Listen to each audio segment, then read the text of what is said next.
Welcome to Beer and Iron, where we solve life's problems with cast iron, chicken, and the occasional dramatic pause. Welcome to Beer and Iron. I'm glad you're here. Got a couple of chickens been in the beer brine since Sunday. I'm going to go ahead and pull them up, get them prepared, and get them roasted. Got some recipes I want to create with them.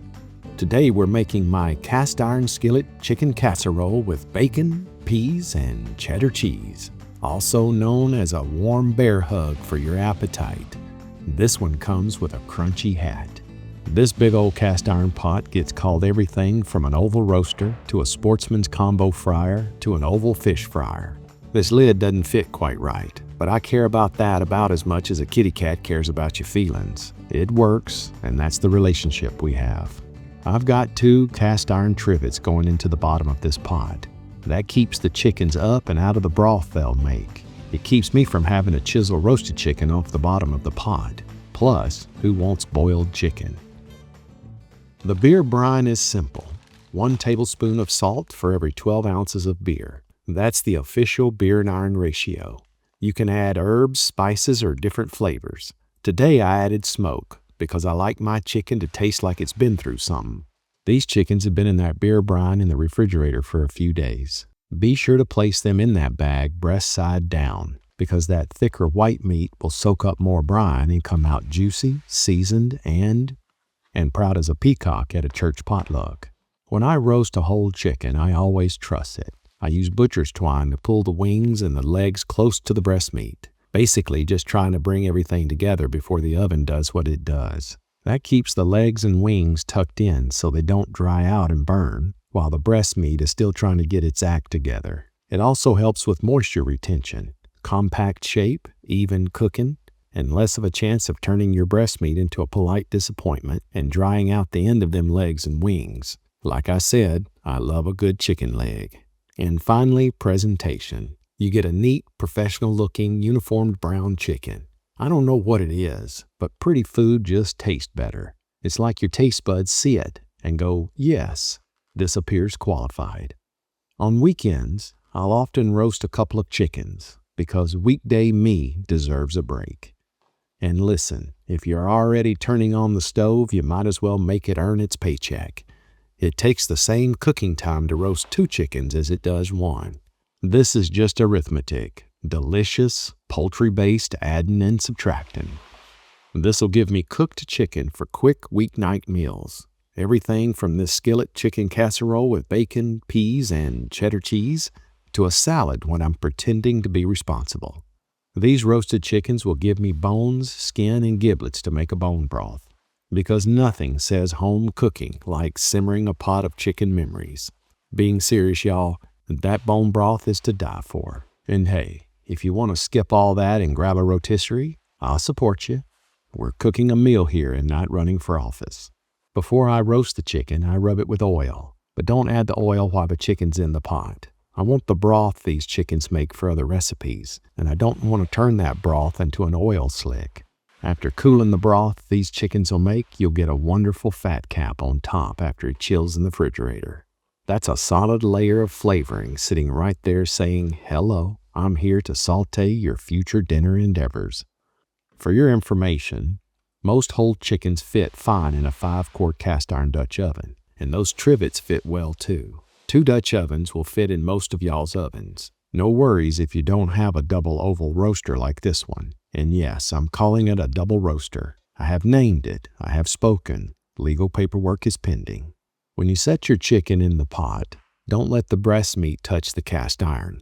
Keep the business end of the chicken, the part Grandma Kelly would call the back porch, touching the pot if the chicken's too big. Grandma Kelly always said, "Now don't you go putting the tender cuts where the hot cast iron bites the hardest. Keep the chicken's back porch on the hot part so the good meat, it don't get punished." And she wasn't wrong. That way the cast iron doesn't overcook that patch of breast meat. Beautiful. I tell you what. I'm going to roast these chickens in the oven at 350 degrees Fahrenheit, and I'm going to let them roast until the internal temperature of the meat reaches 165 degrees. I'm going to use a thermometer. I do not like overcooked chicken. Oh, Lord help me. Overcooked chicken is one of the worst things in the world. So let's get them in the oven, and I'll be back in a little bit and show you how they turned out. Beautiful, just beautiful chickens. I tell you what. So we've got our chicken cooked. We're going to go ahead and debone our chicken. Take off all the things that we don't eat from the chicken, the skin, the fat, the bones, the gristle, all that stuff. But we're not going to throw that away. We're going to make a bone broth out of that good stuff. We're going to separate the white meat from the dark meat. White meat, my wife's favorite. Dark meat, my favorite. So I like to separate them out. White meat I had no problems with, but give me the preference over chicken breast or chicken leg. I'm a leg man, I tell you what. Now, we're going to make 2 recipes from these 2 chickens. One of them I'm about to show you now.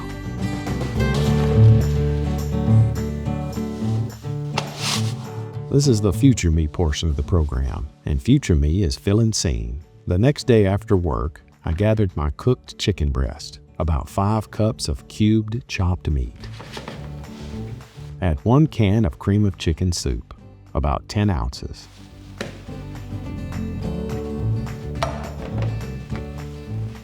Add 1 cup of sour cream. We're not here to be subtle.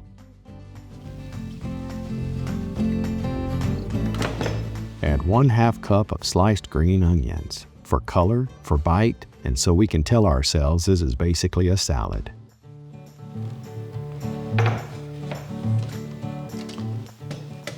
Add 2 cups of shredded cheddar cheese. That's about 8 ounces. I use a block and shred it myself. Not that I'm better than anyone, but because it melts smoother than the pre-shredded stuff. Pre-shredded is fine. Block shredded is just, well, it's just more yummier. That's the scientific term. Look it up.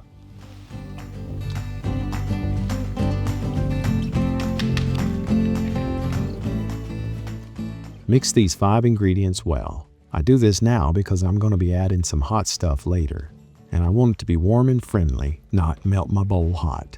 Plus, these cooler ingredients will take the edge off before we add the egg. Nobody wants an accidental scrambled egg surprise. This is where the casserole starts quietly becoming a casserole. Once it's mixed, set it aside, like a supporting actor waiting for their big scene. Now it's a good time to preheat the oven. 375 degrees Fahrenheit or 190 degrees Celsius. Let it warm up and consider its choices. Get out your 12-inch cast iron skillet. Add about a tablespoon or less of oil or fat to get that skillet fry ready. We're about to make bacon behave. We'll crisp up some bacon in this skillet. I'm adding a little fat here because I found a very low-fat bacon that I actually like. This is called pork cottage bacon, also called buckboard bacon. It's leaner and meatier than belly bacon because it comes from the shoulder. And it's usually cured and smoked like regular bacon. It also shows up in these round oval slices that sit very nice on a sandwich, or, in our case, dive heroically into our casserole. But honestly, most any bacon will work just fine. I just happen to sure enough like this cottage bacon.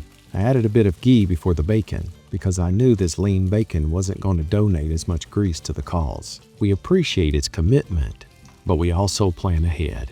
I'm going to crisp up 3 pieces today. Officially, the recipe calls for 6 slices cooked and crumbled, so if you're measuring with heart, listen to your heart. Once the bacon is crisp, set it aside for now. Dab it with a paper towel to soak up some of that excess fat, or don't. Trust me, this dish has plenty of flavor, so I'm not going to lose any sleep over a little extra bacon enthusiasm. I'm going to add 1/2 cup of slivered almonds to this oily pan and toast them a bit. Disclaimer, if the almonds aren't toasted, they can turn chewy in the final dish, like they're resisting the casserole lifestyle. Also, almonds are optional. This is a judgment-free kitchen, mostly.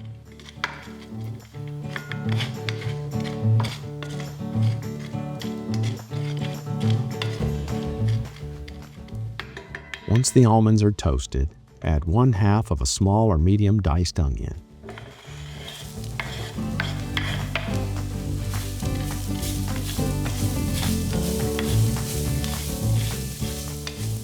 If the pan gets too dry, use a splash of beer to deglaze, no more than 1/4 of a cup. We're adding flavor here, not starting happy hour in our skillet.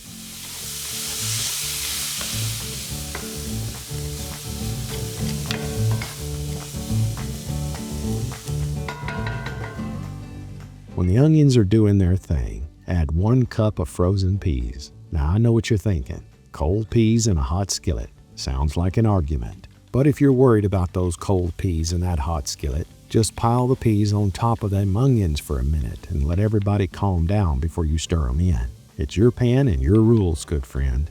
The peas will cook thoroughly by the time we serve this dish if you go straight from the freezer to the fire. But I like to pull my cup of peas out a little early, so they're not still auditioning for the role of tiny ice cubes when they hit the pan. We've got our cooked bacon, resting, recovering, thriving. We've got our chicken mixture, creamy, cheesy, quietly confident. And we've got our almonds, onions, and peas in the skillet, smelling like the start of something serious. Now it's time to chop up that bacon. Try not to snack your way below the required amount, though. No promises.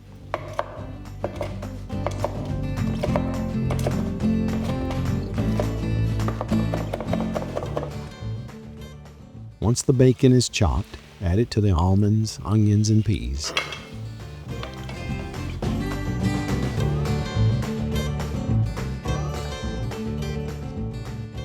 Bring back your chicken mixture. It's time for the reunion episode. Set out 1/2 cup of butter to melt. Don't get it ripping hot. Just warm it enough to turn it to liquid. We want melted, not butter with a temperature. Now add the almonds, onions, peas, and bacon to the chicken mixture. The cooler chicken mixture will calm down the hotter ingredients so we don't cook that egg on contact later. Give everything a good mixing. Mix it like you mean it. Casseroles reward commitment.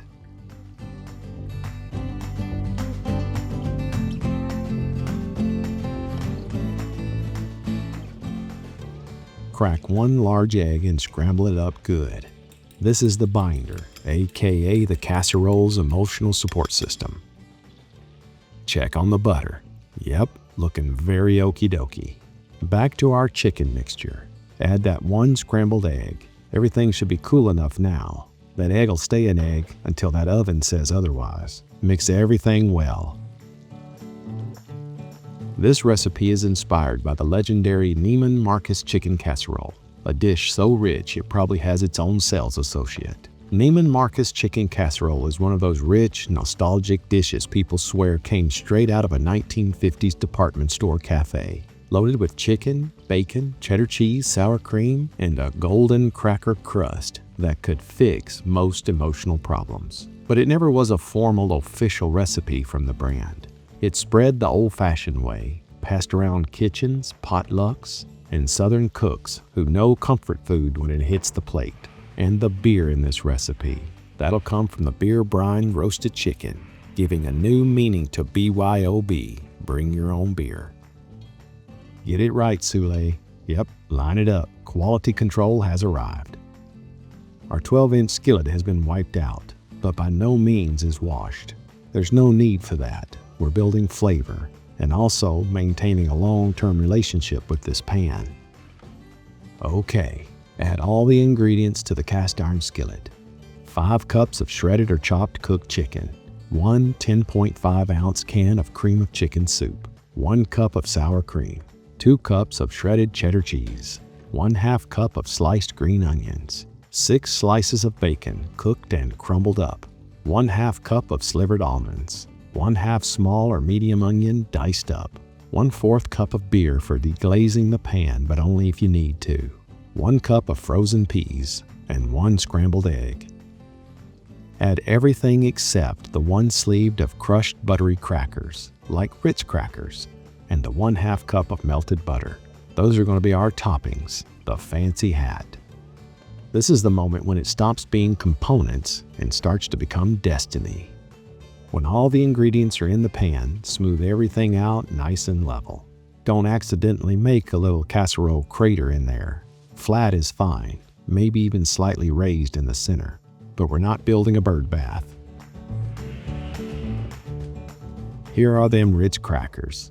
Crush them in the sleeve, because if you pour them into the bowl first, well, you'll just have eaten a bunch of them by the time you get back here. Just saying. Crush those crackers good. Good enough, anyways.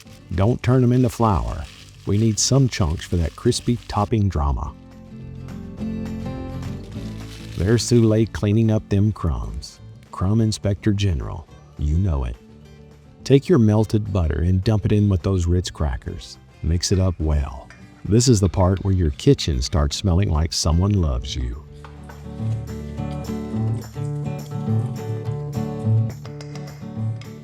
Pull your casserole back out and coat it with that buttery cracker mixture. Don't be shy. This is the crown.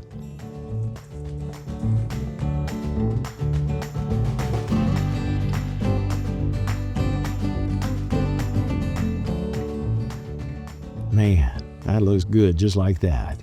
If casseroles had glamour shot, this is the angle. Beautiful, absolutely beautiful.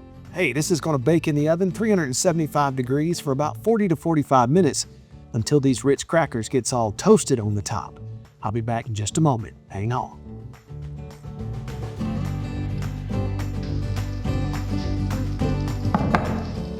And there you go. Beer and Iron's cast iron skillet chicken casserole with bacon, peas, and cheddar cheese. Simple ingredients, serious results. This one, friends, this one is in the cycle for sure. Top that dude with some fresh parsley, and you've got yourself a meal right there, I tell you what. Yes, sir, yes, ma'am. And we'll see you next time on beeriron.com.